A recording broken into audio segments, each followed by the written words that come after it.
welcome back to my YouTube channel. It's me, Ami Teresia, or you know me as Choco Sibabul. Nah, karena ini sudah masuk di bulan Januari akhir, maka aku bakal ngobrolin tentang buku-buku apa aja yang sudah aku baca di bulan Januari, atau yang biasa kalian sebut January Wrap Up atau January Reading Wrap Up. Ya itu. Oke, buku pertama yang sudah aku baca di bulan Januari, ini adalah buku yang pertama kali aku selesaikan di bulan Januari, yaitu adalah Fatal Throne. Jadi ini adalah buku kayak historical fiction gitu, dimana buku ini mengisahkan tentang keenam istri dari Henry ke-8 atau yang kita sebut dengan Raja Henry ke-8, yaitu Raja Inggris, dimana Catherine of Aragon yang diceritakan oleh Candice Fleming, yang by the way teman-teman ini adalah autor-autor terkenal yang membuat point of view dari keenam istri Henry. Dan juga di sini ada Anne Boleyn dari Stephanie Hemphill, dan juga Jane Seymour dari Lisa Ann Sandel, Anne of Cleves dari Jennifer Donnelly, dan juga Catherine Howard dari Linda Sue Park, dan juga Catherine Parr dari Deborah Hopkinson. Jadi ini adalah penulis-penulis terkenal yang mereka mengambil bagian dalam kisah keenam istri dari Henry. Dan yang menarik adalah dari buku ini, dimana kita juga bisa melihat dari point of view Henry yang dikisahkan dan juga diambil alih oleh M.T. Anderson.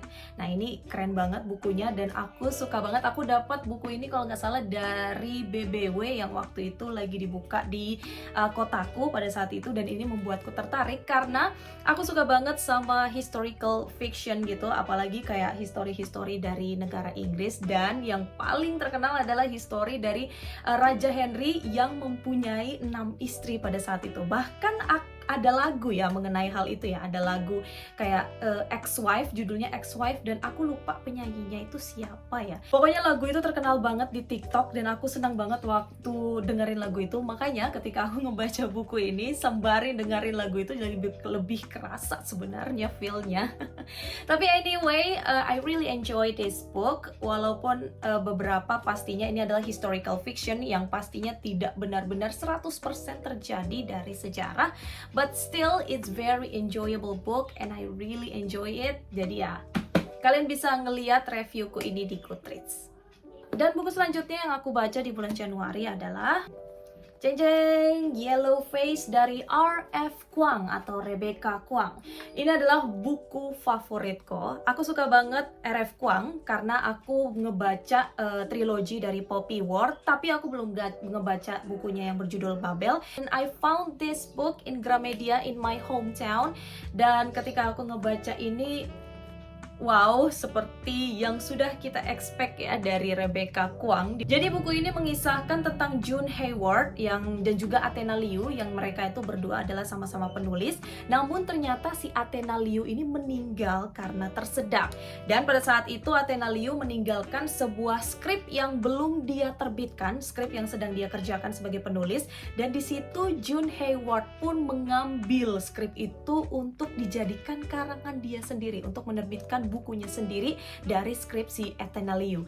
Jadi ini bukunya itu lebih ke thriller misteri gitu, dan juga lebih masuk ke psychological thriller ya sebenarnya, karena ini menceritakan tentang kehidupan June Hayward, di mana dia mendapatkan sebuah tenar dari skripnya orang, tapi dia dihantui oleh masa lalu dari Athena Liu, dan juga pastinya hantu-hantu dari Athena Liu itu, yang menurutku itu keren banget. Dan pastinya bukan Rebecca F. Kuang kalau tidak ada plot twist yang plot twistnya mungkin tidak bisa kita pikirkan. Tapi menurutku secara personally, I really enjoy this book.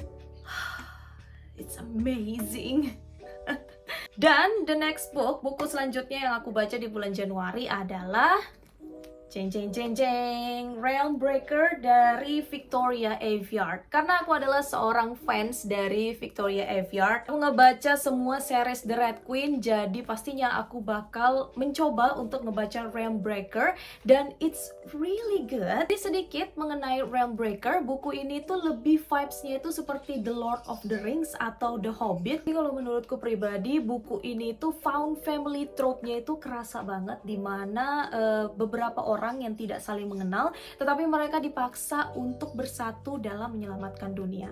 Ya, hal-hal seperti itulah. Walaupun agak sedikit aneh ya, di buku ini tuh tidak disandingkan petanya, yang ternyata petanya itu ada di hardcover dari buku ini. Tapi ya cukup disayangkan juga, karena menurutku aku butuh petanya ketika menceritakan tentang fantasi yang world buildingnya kental banget.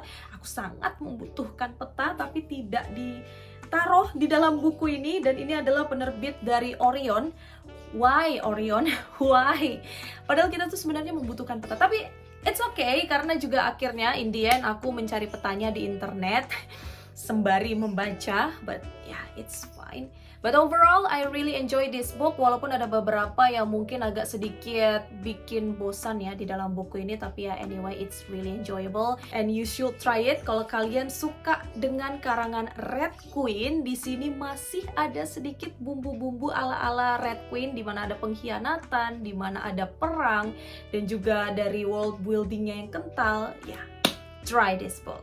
Dan kalian juga bisa ngelihat dan juga ngebaca reviewku di Goodreads. Dan next adalah buku selanjutnya, dan ini adalah buku terakhir yang aku selesaikan di bulan Januari ini, dan buku itu adalah The Girl on the Train dari Paula Hawkins.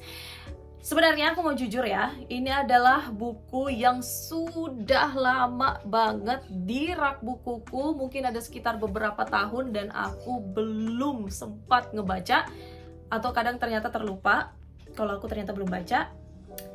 You relate?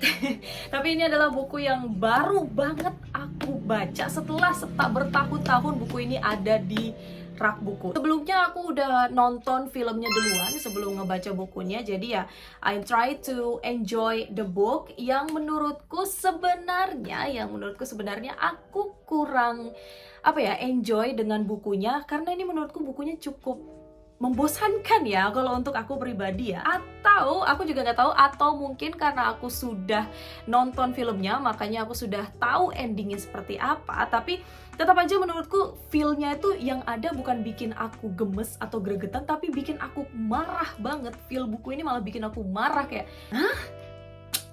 Apaan sih? Ya kurang lebih kayak gitulah, kayak momen-momennya seperti itu. Dan menurutku ada beberapa bagian atau beberapa part yang sangat unnecessary, menurutku sangat tidak penting untuk ditaruh di buku ini, makanya membuat dia itu cukup membosankan untuk aku. Tapi ya overall it's a thriller, it's a mystery thriller, so yeah, it's really enjoyable kalau kalian suka mystery thriller. Tapi ya for me, it's not for me, bukunya ini bukan untukku karena ya cukup membosankan. But anyway, kalian bisa ngebaca reviewku tentang buku ini di Goodreads. Oke, itu adalah buku yang aku baca di bulan Januari 2024. Ada 1, 2, 3, 4. Dan aku mau ngasih tahu ke kalian buku yang sedang aku baca, my current read sekarang ini. Aku sekarang ini sedang membaca buku Empire of Storm dari Sarah J. Maas. Jadi sebelumnya aku tuh sudah punya buku Throne of Glass series, tapi sebenarnya belum sempat kuselesaikan. Kan ya karena aku terdistract dengan yang lain. Ya. Dan akhirnya aku mau mengikuti dan mau menghabiskan semua series dari Throne of Glass. Jadi ini aku baru nyampe di Empire of Storm, and I'm already at page 194.